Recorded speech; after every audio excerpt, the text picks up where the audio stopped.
Our next guest, Chris-Grollnek, retired police detective, a corporal, and an active shooting expert. We're going to talk to him about this North Carolina shooting. Chris, thank you so much for joining us. Hey, good morning. How are you today? I'm well. So let me ask you, what are the circumstances surrounding this shooting as you understand it?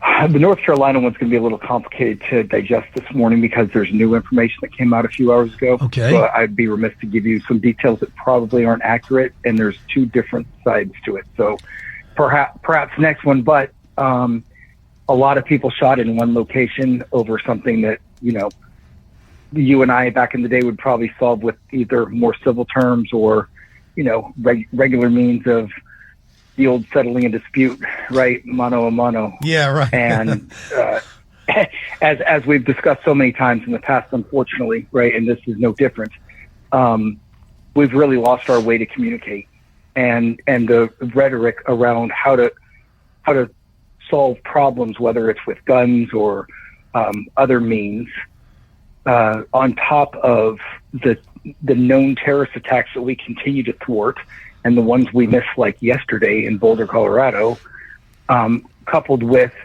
the domestic terror is what we're seeing in, say, North Carolina. Anytime somebody does something like that, it just makes people not want to come out, which is, furthering some type of ideological objective.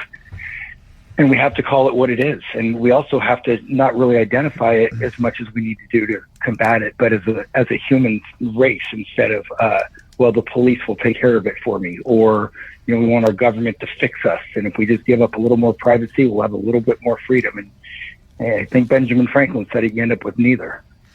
Yeah, no, I certainly understand what you're saying. So apparently, at least you confirm, but 11 were injured, as I understand it, and one person is dead, That's correct? And they're Correct. claiming that it was at a house party? I mean, is that accurate, or are you getting conflicting views on that as well? Well, that's actually part of, yes, conflicting views. That's actually part of the issue. Was it a rented house? Was it somebody's house? Was it a graduation party? Right. Was it just a summer evening party, etc.? And then there's other conflicting information out there that it's rival parties that, have been a quote unquote a street turf for war with them, with each other for a while. And then there's another story that says it's conflicting, that it's, a family member that ran into somebody else that wished they weren't there, and, lost their mind. Wow. Jesus. How do you combat, right? How do you combat that when you're sitting there and you're just, anyone, and something like that happens, sure, right? no, I don't think we've equipped people. No, it certainly doesn't. So, it begs the question, I mean, from your experience, is the percentage of shootings, would you say they're more random or they're more planned attacks? So this goes back to something we spoke about. I think I spoke to you about it once before as well. It's called leakage. And when somebody wants to do some type of attack with a firearm and do a mass shooting such as this, where it's pre-planned and it's premeditated, 90% of the time, according to the FBI, they're telling somebody. It's called leakage. Right. They get on social media and say, just watch what I'm going to do. And we all read about it and we say, oh, God, we hope that doesn't happen. And then when it does, we feign outrage that says, how come somebody didn't do anything, when we were the people with the information? Right, sure. Now, I'm not victim blaming, right? I'm not family blaming. What I'm saying is we need to get more realistic about the way we address these today. We need to get more realistic about how we train for these. One of my favorite things to brag about is, I'm a retired policeman, so it's hard to say, oh, the fire department's doing so great. Well, the fire department found how to stop killing kids in schools about 70 years ago, because there hasn't been a child lost to fire in a school, K through 12, in over 70 years. Yeah, they did that because they looked at the right. They didn't figure out a way to put out fire.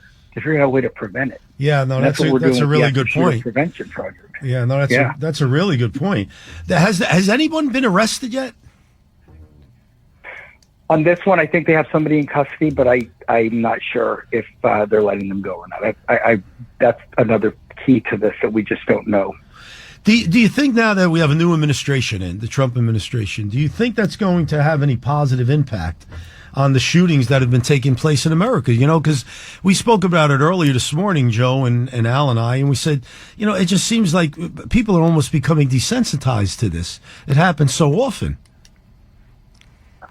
And that's a fantastic point. So to that point, again, these are really complex issues, and to boil them down to one stage or another is a little bit difficult for me. However, with the new administration, right, I believe you're going to see a little bit more enforcement policies, attempting to use laws more of a deterrence, a very tough stance on crime.